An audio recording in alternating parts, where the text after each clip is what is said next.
सुना है आजकल आप थोड़े से नाराज़ हैं। हालांकि आप का अगर डिपार्टमेंट देखा जाए तो चीफ ऑपरेटिंग ऑफिसर, आप चीज़ों को ऑपरेट करते हैं, मैनेज करते हैं। लेकिन ये जो मीडिया में आजकल बात हो रही है कि जी फ्रेंचाइज का जो है वो बहुत ज़्यादा इन्फ्लुएंस बढ़ गया है पाकिस्तान टीम के सिलेक्शन को लेकर। जब शाहीन आफरीदी पाकिस्तान T20 टीम के कप्तान बने थे तब भी ये कहा गया कि कलंदर ने कप्तान बना दिया। तो सुना है इन चीज़ों को लेकर आप काफ़ी नालायक। या भाई, आतिफ के हिस्से का भी गुस्सा ना मैं ही करता हूँ, तो इसलिए आतिफ को करने की जरूरत नहीं पड़ती।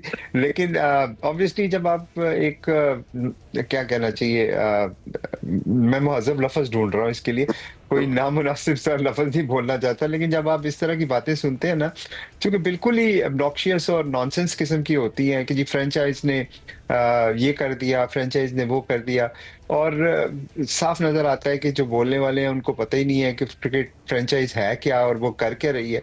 और बगैर सोचे समझे, बगैर तहकीक के, बगैर उसकी पड़ताल किए हुए जो मर्जी आपके मुंह में आया बोलते जाते हैं, तो फिर कहीं ना कहीं आपको बुरा तो लगता है।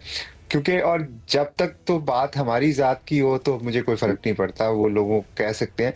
लेकिन जब आप देखते हैं कि आप पाकिस्तान के प्लेयर्स जो हैं, पाकिस्तान की जो सुपरस्टार्स हैं, उनको इस तरह से मलाइन किया जाता है, इस तरह से उनके बारे में गलत बातें की जाती हैं, तो फिर ऑब्वियसली आप कहीं ना कहीं जो आपके पास नॉलेज होता है, आप कोशिश करते हैं कि वो फैक्चुअल पोजीशन लोगों को बताई जाए, तो उसको शायद लोग नाराजगी समझें। लेकिन मेरी कोशिश ये होती है कि मैं हमेशा जो बात सही है, जो जिस तरह से हुई है उस तरह करूं। और पीएसएल की फ्रेंचाइज का या लाहौर कलंदर का ना तो किसी को कप्तान बनाने में कोई हाथ होता है, ना किसी को टीम में सेलेक्ट करने में कोई हाथ होता है।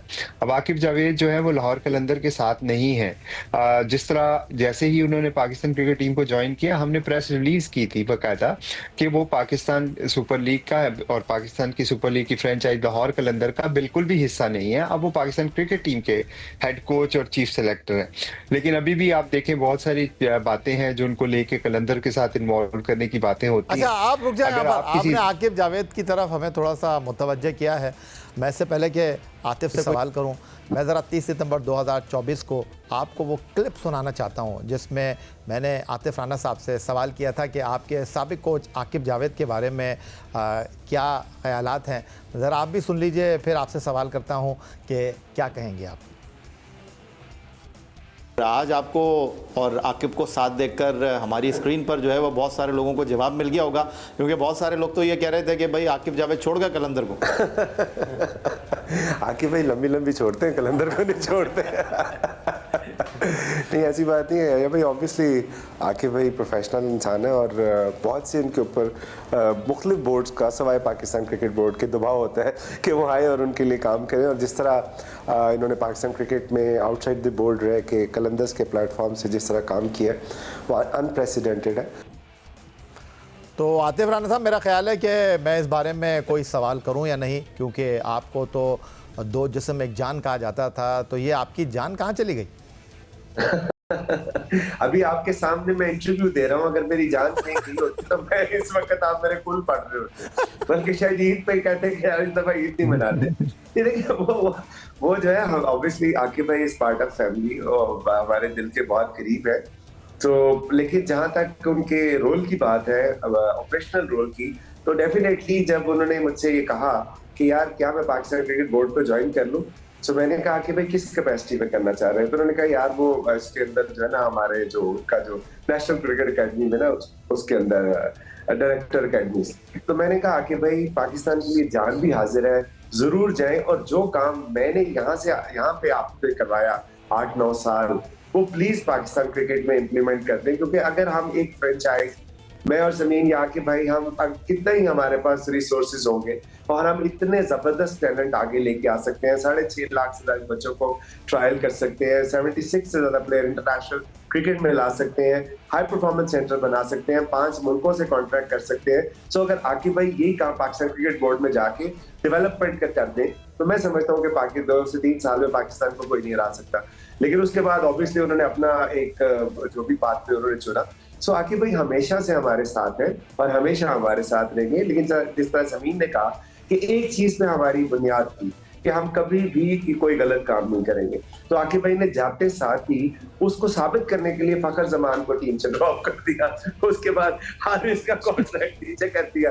तो आप ये देखिए कि अगर वो कलंदर्स के इन्फ्लुएंस में होते तो शायद ये बहुत से काम वो ना करते। एक नाम और भी भूल गए आप, जमान खान कहीं है ही नहीं। अच्छा, ये लाहौर कलंदर के कप्तान और पाकिस्तान क्रिकेट टीम के अहम फास्ट बॉलर शाहीन शाह अफरीदी, अगरचे आज का सितारा कुछ गर्दिश में है, समीन राना ने पॉडकास्ट में गुफ्तगू की थी और इसमें यह इंकशाफ किया था कि शाहीन अफरीदी ने कप्तान तब्दील करने से लाहौर कलंदर की मैनेजमेंट को इनकार कर दिया था। तो समीन राना साहब, आप ही से बात कर लेता हूँ क्योंकि आप ही इस गुफ्तगू में शाहीन अफरीदी के साथ गुफ्तगू कर रहे थे। आपका शाहीन अफरीदी को कप्तान बनाने का फैसला दुरुस्त साबित हुआ और आपको 2 मरतबा चैंपियन बनने का एजाज़ भी मिला। शाहीन शाह अफरीदी ने 2018 से 2024 तक पाकिस्तान सुपर लीग के 7 सीज़न आपके लिए खेले।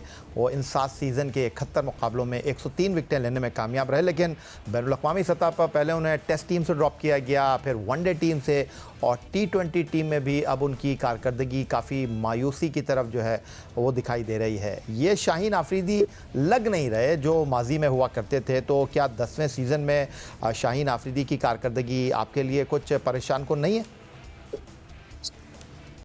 जी, ये भी शाहीन शाह अफरीदी जो है वो पाकिस्तान के क्या दुनिया के बेहतरीन बॉलर हैं, बॉलर थे और बॉलर रहेंगे। ये हमारा ईमान है, ये हमारी फिलॉसफी है, ये हमारा बिलीव है शाहीन के ऊपर। जहाँ तक पाकिस्तान टीम की परफॉर्मेंसेस के बारे में बात है कि वो मुझे बताएं किसकी परफॉर्मेंस अच्छी है वहाँ पे। सबकी परफॉर्मेंस बुरी है और वो उसकी बहुत सारी रीज़न है। उसकी रीज़न सिर्फ शाहीन शाह अफरीदी नहीं है, उसकी रीज़न बहुत सारी हैं जो आप मेरे से बेहतर जानते हैं, जिसमें सिलेक्शन है, जिसमें टीम कंपोजिशन है, बैलेंस है, और सबसे बढ़ के एनवायरनमेंट की बात होती है। देखें, यही वो बॉलर थे, यही वो शाहीन शाह अफरीदी हैं जिन्होंने पाकिस्तान क्रिकेट को फास्ट बॉलिंग के शोबे में पिछले 4 से 5 साल में लीड किया है। तो वो लीडिंग जो है वो किसी वजह से की है, उनमें वो सलाहियतें हैं।